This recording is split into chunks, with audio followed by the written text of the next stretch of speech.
미국의 한 2000년대 초에 어떤 신학자를 중심으로 미국 사람 전체를 대상으로 이런 설문조사를 했습니다. 미국 사람들의 신앙 상태가 어떤가 한번 보려고 결국 이런 질문을 던졌습니다. 전체 미국인 대상으로 하나님이 계십니까? 하나님이 이 우주를 창조하시고 또 하나님이 실제적으로 계시는가라고 물었더니 무려 78%가 그렇습니다라고 답변했습니다. 2000년대 초입니다.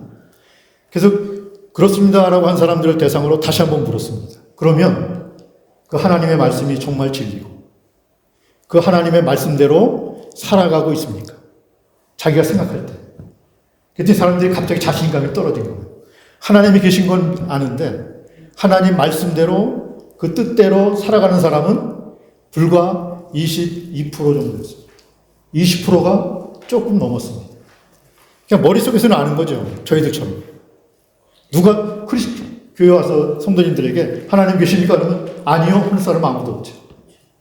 다 계십니다 하는데 그러면 정말 그 뜻대로 하나님을 두렵게 생각하고 하나님의 말씀대로 살아가십니까? 라고 물어보면 좀 자신이 없어지는 거죠. 그래서 이런 답변이 나왔다는 겁니다. 그래서 이런 신앙의 상태를 가르쳐서 관념주의적 신앙이다. 관념 속에, 머릿속에는 하나님이 계신 건 아는데 실제적인 삶 속에서는 그렇게 살아가지를 못한다는 겁니다. 이것이 굉장히 사실은 위험합니다. 그래도 신앙이 있는데 어때요? 이렇게 말씀할 수 있지만 사실은 이것이 더 위험할 수가 있습니다. 예수님을 믿는다고 하면서 하나님을 믿는다고 하면서 그냥 막 살아가는 겁니다. 자, 무려 20년이 지났습니다. 지금은 어떨까요? 오히려 더 심화되지 않았을까요? 미국 사람들의 도덕성을 한번 살펴보시기 바랍니다. 얼마나 타락했는지. 만약에 하나님이 계십니다라고 믿습니다라고 했는데 이렇게 사는 것을 보면 저 사람이 정말 믿는 사람인가? 이런 생각이 저절로 들겠죠. 도덕적으로, 삶적으로. 제가 그래서 유튜브를 잠깐 보면 정말 저희들이 모르는 세상이 너무도 많습니다. 뭐 젠더 갈등이라는 성적인 건 갈등이라는 거죠. 근데 이게 그냥 저희가 생각하는 그런 문제가 아닙니다.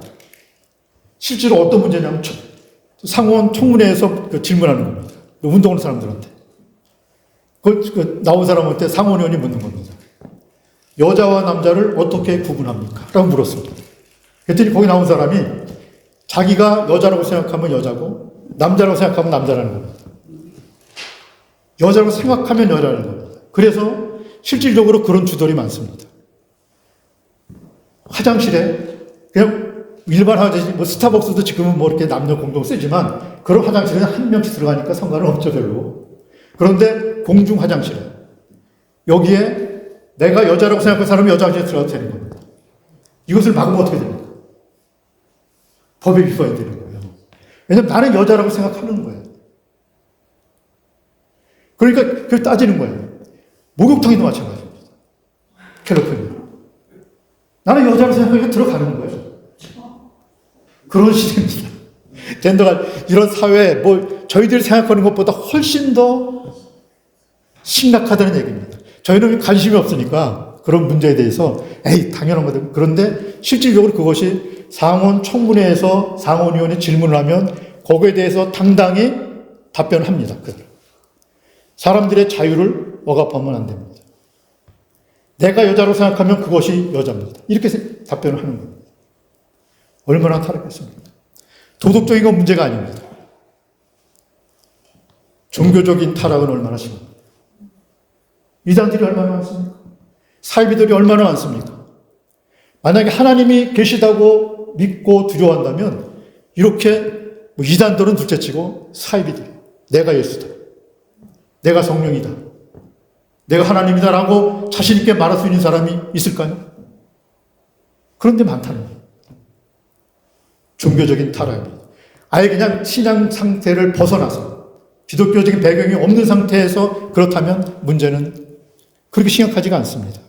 그런데 나는 하나님이 계시다라고 하는 이것을 그냥 머릿속으로만 믿으면서 그냥 하나님이 없는 것처럼 살아가는 사람들의 문제가 이렇게 심각하다는 겁니다. 점점점 그 도를 넘어가고 있습니다.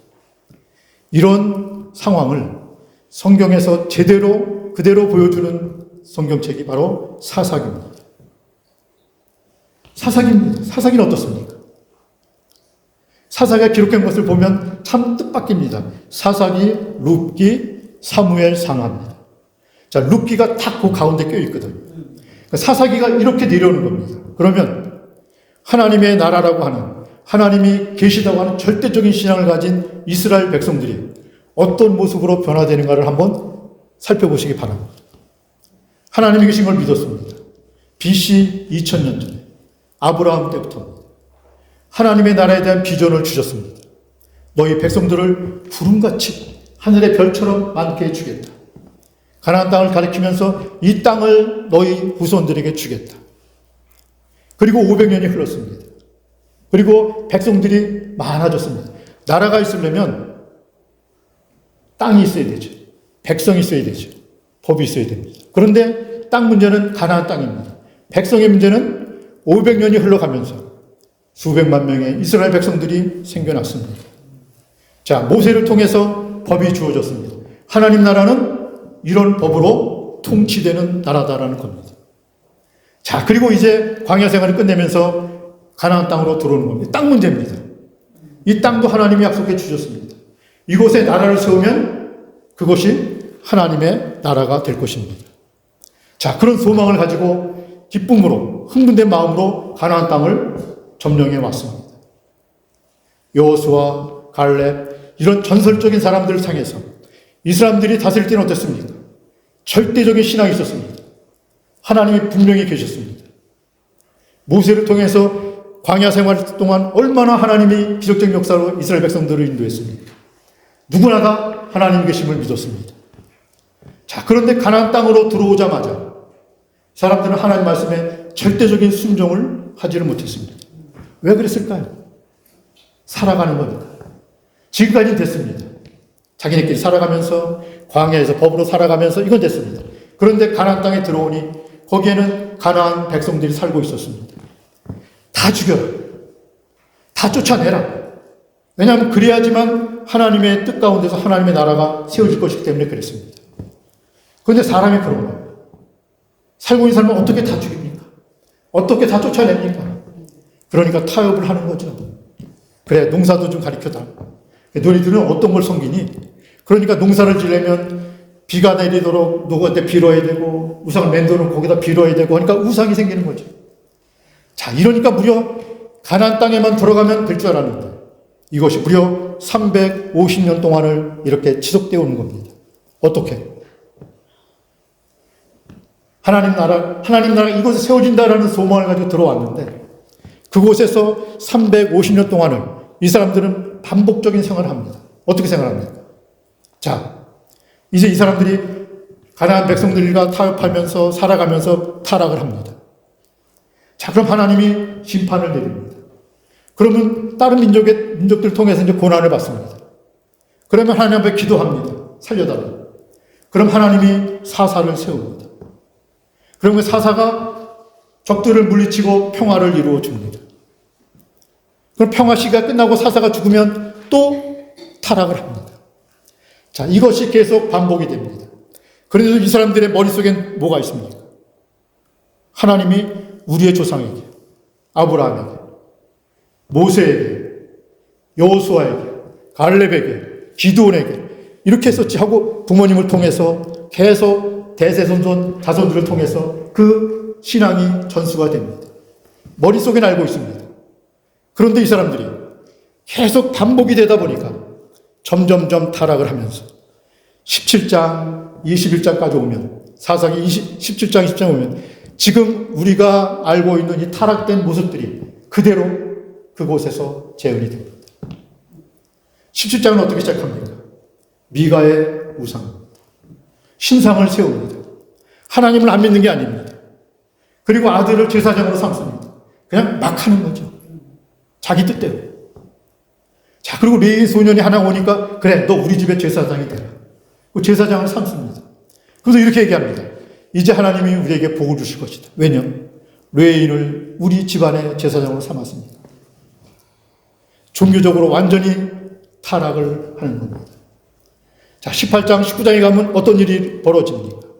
어떤 레위인한 사람이 첩이 있었는데 이 첩이 잘못을 저지르고 자기 친정으로 도망을 갑니다. 그러니까 그런 이 사람이 그 아내를 사랑해서 데리러 갑니다. 데려갔더니 장인이 너무 좋아가지고 자기 딸이 막 뒤를 짓고 도망와 있는데 사위가 데리러 오니까 얼마나 기뻤겠습니까? 몇 날 며칠을 잔치를 하고 그리고 이제 돌아오는 길입니다. 자, 돌아오는데 길이 머니까 베냐민 지파들이 다스리는 그 지역에 갔더니 거기서 어떤 사람이, 친절한 사람이 나타나서 이제 우리 집에 들어와서 자라고 자고 있는데 어떻습니까? 동네 불량배들이 다 나타나서 여자를 내놓으라, 남자들 내놓으라. 그러니까 어쩔 수 없이 또 내보내니까 이 사람이 밤새도록 강간을 당하고 그리고 결국 그 앞에서 죽습니다. 문 앞에 와서. 자, 그러니까 이 사람이 화가 난 겁니다. 그러니까 토막을 내니까 시신을, 자기 처의 시신 토막을 냅니다. 10조각, 11조각을 내갖고 각 지파별로 다 보냅니다. 이런 일이 있었다. 베냐민 지파들이 이렇게 나쁘다. 다 보내니까 전쟁이 일어나는 겁니다. 이스라엘 민족들이 전쟁이 일어나면서 거기서 수많은 사람들을 죽입니다. 자, 이것이 끝이 납니다. 이렇게까지 된 겁니다. 하나님의 백성들. 하나님을 안 믿는 게 아닙니다. 하나님을 믿고 있었습니다. 근데 이 사람들은 끝없이 이렇게 얘기를 합니다. 이스라엘은 왕이 없어서 사람들이 각기 지의 소견대로, 지가 하고 싶은 대로 행동했더라. 만약에 다른 나라들처럼 왕이 있었으면, 왕이 탁 통치를 하면 그 법에 탁 제한을 받으면서 그렇게 말을 들을 텐데, 왕이 없으니까 이렇게 사람들이 막 살아갔다는 겁니다. 근데 왕이 없으니까 하나님 나라예요. 왕이 하나님이시죠. 하나님이 왕이신데 이 사람들이 그걸 세상 사람들처럼 왕을 세워달라고 그렇게 요구를 하고 있는 것입니다. 왕이 없었기 때문에 그냥 후렴처럼 사사기 전반에 걸쳐서 이런 이야기들이 계속 나오고 있는 것입니다. 이것이 사사기의 전반적인 내용입니다. 이런 신앙을 가리켜서 지도서에서 바울은 이렇게 지적을 합니다. 하나님을 시인하는 행위로는 반대하는 사람들, 행위로는 순종치 않는 사람들, 이 사람들 어떻습니까? 가증한 자들이다. 죄 많은 사람들이다. 하나님을 시인하는 것도 중요하지만 하나님의 뜻대로 살아가는 것이 얼마나 중요한가. 그것이 바울이 신랄하게 그렇게 지적을 하고 있는 것입니다.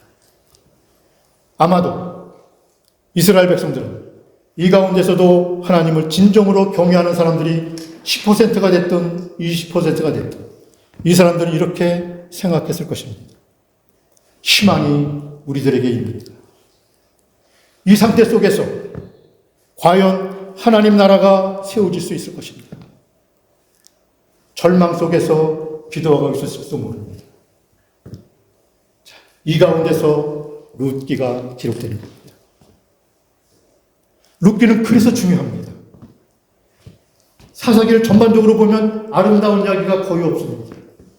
그냥 타락하고 징계받고 사사가 세워지면 또 전쟁이 일어나고 평화가 오고 또 타락하고 계속 반복되는 이 사회 속에서 사사가 치리하던 그때에 어떤 사람들이 살고 있었던 겁니다.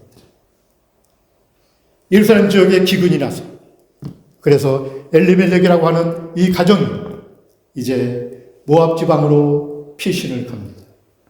어느 한 가정의 이야기입니다. 너무도 평범합니다. 그 당시 사람들은 아무도 이것을 주시하지 않았을 겁니다. 그래? 이런 사람들이 많았을 테니까요. 기근을 피해서 모압 지방으로 이사를 가고 그곳에서 남편은 죽고 두 아들이 있었는데 결혼을 시킵니다. 모압 여인들하고. 그런데 이 아들들도 둘 다 죽습니다. 이 여인의 이름이 나옴입니다. 자, 남편 죽고 그랬더니 이제 예루살렘 쪽에서 그쪽에 이제 조금 흉년이 지나고 이제 먹고 살만한 겁니다. 그러니까 고향으로 돌아가야지. 자, 고향으로 돌아오는데 며느리들 둘이 있지 않습니까? 남편도 죽고 두 아들도 죽고 며느리 둘이 있는데 며느리들은 모압 사람 아닙니까? 너희들은 여기 머물러라 하니까 그래도 한 며느리는 떠났는데 한 며느리 롯은 자기는 시어머니랑 같이 가겠다. 시어머니가 믿는 하나님을 나도 믿는다. 고백을 하면서 다시 예루살렘으로 이렇게 돌아오는 겁니다. 그리고 이렇게 얼마나 아름다운 이야기가 전개됩니까? 보리 추수 때에 이삭을 주면서 그 농부들은 이스라엘 그런 전통이 있습니다. 농사를 추수를 할 때 일부러 곡식들을 떨어뜨립니다. 왜 그렇습니까? 가난한 사람들이 먹을 수 있도록. 자, 그 전통을 따라서 이제 이 룻은 그곳에 가서 밭에 가서 곡식을 주우면서 그렇게 생계를 이어갑니다. 자, 그런데 이곳에 보아스라고 하는 유력한 사람이 있었습니다. 유대인입니다. 유다족 속의 사람입니다. 이 사람과 만나면서 사랑을 나누게 되고 그리고 결혼을 하게 되고 우리가 읽은 본문 말씀은 바로 그 내용입니다. 아무도 몰랐을 것입니다. 이것이 무슨 의미인지, 이것이 어떤 상황을 의미하는 것인지, 그저 평범한 한 가정이, 평범하게 살아가던 한 가정이 누구를 만나서 결혼을 하고 아기를 낳고 그 아기가 또 아기를 낳고 그 아기가 또 아기를 낳는데 그 사람이 바로 다윗이었다는 겁니다.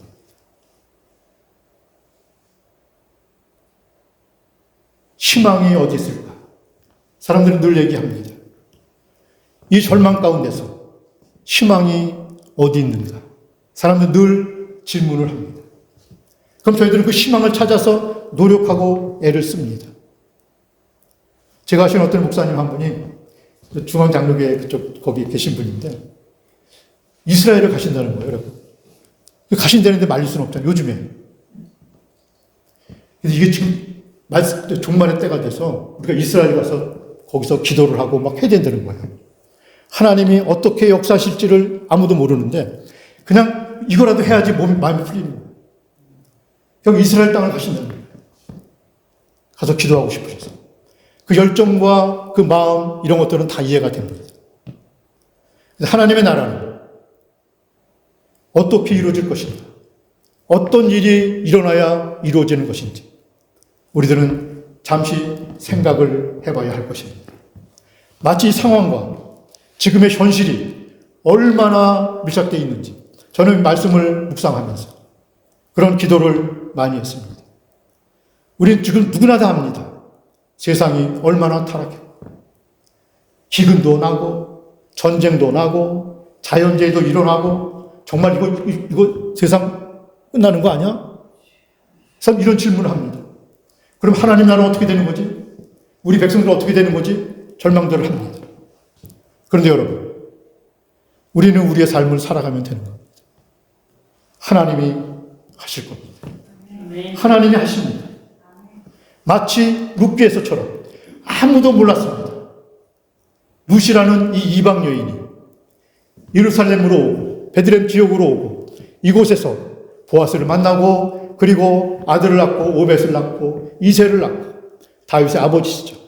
그 아버지를 그러면서 왕족이 이렇게 형성이 되는 겁니다. 하나님이 하십니다. 우리는 이것을 잘 이해를 못합니다. 때로는 조급합니다. 우리가 얼마나 조급합니까?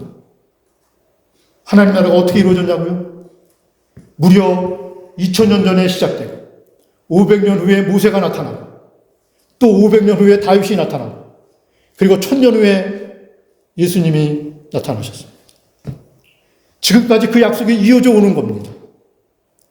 그런데 사람들은 조급해합니다. 현실을 무시합니다. 그리고 무엇인가를 하려고 애를 씁니다. 물론 그것이 전혀 필요 없는 것은 아닙니다. 애쓰고 수고하고 기도하고 복음을 전하고 다 해야 됩니다. 그런데 최종적으로는 어떻게 됩니까? 어디다가 맡겨야 합니까? 하나님께 맡겨야 할 줄로 분명히 믿습니다. 지금도 저는 하나님이 무엇인가를 하고 계시라고 확신합니다. 우리 가운데도 있을지 모릅니다. 우리 집사님들 중에 혹시 압니까? 우리가 자녀를 하나 잘 키워놨는데 얘가 이 다음에 잘 커서 큰 일을 하는데 후세 역사가들이 기록을 하면서 그래 어떤 교회 집사님이 아들을 낳는데 믿음의 신앙을 이렇게 잘 심어놨더니 이 사람이 이렇게 됐대. 다윗의 이야기가 별것이 아닙니다. 바로 사람들은 그랬을 것입니다. 사람들은 그저 나오미가 이런 불행한 여인이 그저 이방 며느리를 데리고 와서 그곳에 와서 살아가면서 이렇게 결혼을 하고 아들을 낳고 뭐 이런 과정 속에 이것이 나중에 하나님의 뜻 가운데서 정말 하나님 마음에 합한 사람을 왕으로 세우려고 하시는 하나님의 놀라운 섭리가 있었을 줄은 누가 짐작이나 할 수 있었겠습니까? 저는 오늘날의 교회나 신앙인들을 보면서 이런 신앙에 어떻게 보면 관념적으로 그냥 이성적으로 그냥 머릿속에서 우리가 믿고 있는 이 신앙이 얼마나 힘이 없고 무의미한가 이런 것만을 말하려고 하는 것은 아닙니다. 우리는 신앙을 분명히 가지고 있어야 합니다. 그리고 이것을 모든 것을 하나님 앞에 맡기셔야 합니다. 우리의 삶을 최선을 다해서 살아가는 것입니다. 한국교회가 얼마나 많이 타락했다고 생각하십니까? 미국 교회는 어떻습니까? 사회는 어떻습니까? 이러한 사회 속에서 우리가 해야 할 일이 무엇입니까? 우리가 할 수 있는 일이 무엇이 있습니까? 우리는 우리 주어진 삶 속에서 사람들을 만나고 사람들과 관계를 맺어가면서 그 가운데서 이런 씨앗을 심어가는 것입니다. 마치 루시, 보아스를 만나고 그 자녀를 낳고 또 자녀를 낳고 다윗의 증조 할머니가 된 것처럼 이것이 희망의 어떤 씨앗인 줄은 사람들은 몰랐을 것입니다. 당대의 사람들. 그래서 사람들이 계속해서 왕을 원했고 하나님의 뜻은 왕을 세우는 것에 처음에는 반대했지만 나중에 사무엘은 이런 기도를 늘 합니다. 사람들은 자꾸 왕을 세워달라고 합니다. 사무엘은 그렇지가 않았습니다. 아니 왕이 하나님이신데 왜 왕을 세워야 합니까? 그럼에도 불구하고 하나님께서는 왕을 세울 것을 명령하시고 사울을 세우시고 사울이 실패하자 다윗을 세우게 되는 것입니다. 그리고 이 다윗을 통해서 그곳에 하나님의 나라가 세워집니다. 그런데 여러분, 하나님의 나라는 그렇게 눈으로 보이는 이 세상에서 그냥 보이는 그런 나라는 아닙니다. 이스라엘은 결국 실패를 합니다. 어떤 실패를 합니까? 불과 722년 북이스라엘은 그렇게 망하고 BC 722년 586년에 남유다까지 완전히 멸망해 버립니다. 왜 멸망했을까요? 사사기의 역사를 반복했기 때문에 그렇습니다. 왕이 있으면 될 줄 알았는데 이스라엘 왕이 세워지면 왕이 통치를 하면 사람들이 그 왕에 순종하면서 도덕적으로 그리고 신앙적으로 잘 살아갈 줄 알았는데 인간들이 하는 일이 다 그렇습니다. 사사가 있을 때처럼 또 왕이 있어도 똑같은 일이 반복되면서 결국은 그 나라는 멸망됐습니다. 거기서 끝입니까? 하나님의 계획이 거기서 끝이 났다면 지금 우리는 없을 것입니다. 그 나라가 다 망하고 나서 또 500여 년이 흐른 다음에 예수님이 태어나시는 겁니다. 우리는 그때도 몰랐습니다. 하나님 나라가 어떻게 세워질지. 그리고 무려 2000년 동안을 계속 반복적으로 실패를 해왔습니다. 처음에 사람들은 하나님 나라가 억지로 이루어지는 줄 알았습니다. 전쟁을 하면 이루어지고 전쟁을 해서 이교도들을 다 죽이면 하나님 나라 그곳에 이루어지는 줄 알았습니다. 얼마나 잔인했는지 모릅니다. 기독교인들이. 십자군 전쟁을 통해서 얼마나 많은 사람들이 죽었는지 모릅니다. 그 사람들이 왜 그랬을까요? 하나님 나라를 세우려고. 예루살렘을 회복시키려고. 그런데 여러분, 그것으로 되었습니까? 역사를 뒤집어 보면 아무 일도 그 일을 통해서는 일어나지를 않았습니다. 아마도 이스라엘 전쟁을 막 치르고 있는 이것도 아마 그런 일환인지도 모르겠습니다. 힘으로, 인간의 힘으로, 인간의 지혜로 전쟁을 하고 사람들을 죽이고, 자, 이렇게 하면서 이루어질 것이라고 믿기 때문인지도 모르겠습니다. 근데 예수님이 오시면서 그것이 아니라고 우리에게 말씀해 주신 겁니다. 하나님 나라는 어떻게 이루어집니까? 중세시대도 얼마나 많은 사람들이 죽었는지 모릅니다. 저희 딸이랑 얼마 전에 왔는데 막 얘기를 하다가 토론이 돼가지고 막 얘가 막 우는 거예요. 너 왜 우냐 그랬더니, 아빠, 이 미국이 세워질 때 얼마나 많은 인디언들이 죽었는지 알아? 아프리카에 가서 얼마나 많은 노예들을 잡아다가 이거 세웠는지 알아? 누가 했어요? 기독교인들이. 누가 했어요? 백인 사회다. 다 그것이 너무 억울한 거예요. 그렇게 저는 그랬죠. 그렇게 억울하고 그런 일이 벌어졌는데도, 그래도 이 미국을 세운 이 땅의 선진들은 얼마나 체계적으로 법적으로 나라를 세웠는지, 그리고 어떤 세계 모든 민족이 누구나 와서 이곳에 와서 기회를 잡고 살아갈 수 있게 만들었는지, 이런 나라가 없다. 저는 그랬어요. 근데 얘는 그게 너무 억울했나 봐요. 그걸 눈물을 흘리면서 아빠가 너무 모른다는 거예요. 저도 모르는 일이 있을지도 모릅니다.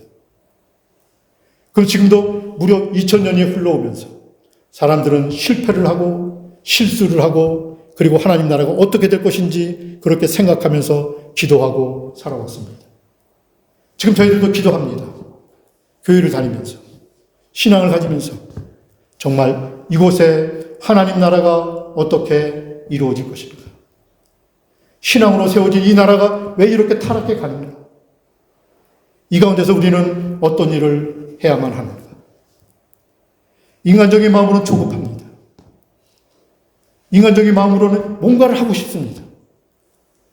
뭔가 하는 것이 아주 소용없다는 것은 아니지만 그 가운데서 우리는 하나님의 뜻을 구해야 합니다. 하나님은 지금도 어느 곳에선가 일을 하고 계실 것이라고 믿습니다. 우리가 살아가는 우리 현장에서, 우리가 섬기고 있는 주변의 사람들 가운데서, 우리가 함께 사업을 하든 비즈니스를 하든 그리고 만나는 가족들, 이런 사람들 사이에서 우리가 뿌리는 씨앗이 분명히 있을 것입니다. 선한 영향력, 복음을 그렇게 우리가 뿌려간다면 어느 날 분명히 하나님께서 하나님의 손으로 하나님의 비전을 새롭게 보여주실 것입니다. 이스라엘 백성들이 참고 견디며 500년, 1000년을 기다리면서 겨우 나라를 하나 세웠던 것처럼, 그리고 또 1000년이 지나면서 예수님이 오셔서 새로운 하나님의 나라를 우리들에게 보여주신 것 그것처럼 우리도 참고 인내하면서 우리의 삶이 지속되는 그날까지 실망하거나 절망하지 마시고 기도하시면서 하나님 나라를 구하시는 여러분들 모두가 되시기를 주님의 이름으로 축원을 드립니다. 기도하시겠습니다. 하나님 아버지, 저희들이 살아가는 이 시대로 이 땅의 삶을 돌이켜 봅니다. 얼마나 절망적이고 얼마나 희망을 잃어버리고 하나님 나라에 대한 비전을 잃어버리고 살아가는지, 때로는 저희들 하나님 앞에 무릎을 꿇을 때마다 절망 가운데 기도하지 않을 수가 없습니다. 그러나 하나님께서는 분명 어디선가 무슨 일을 하고 계실 터인데 저희들 그 일을 바라보면서 기도하게 하시고 절망을 벗어나서 희망을 가지고 하나님 나라를 향한 꿈을 꾸는 저희들 모두가 되게 하여 주시옵소서. 기도하게 하시옵소서. 세상을 바라보게 하시옵소서. 우리의 눈을 뜨게 하시옵소서. 우리 주변에 우리를 향해서 얼마나 많은 사람들이 손을 벌리고 도움을 청하고 있는지, 절망 가운데 신음하는 저들의 손을 붙잡고 하나님 나라를 향해서 걸어가는, 하나님 나라를 향해서 발걸음을 떼는 희망의 씨앗을 뿌리는 저희들 모두가 되게 하여 주시옵소서. 예수님의 이름으로 기도합니다.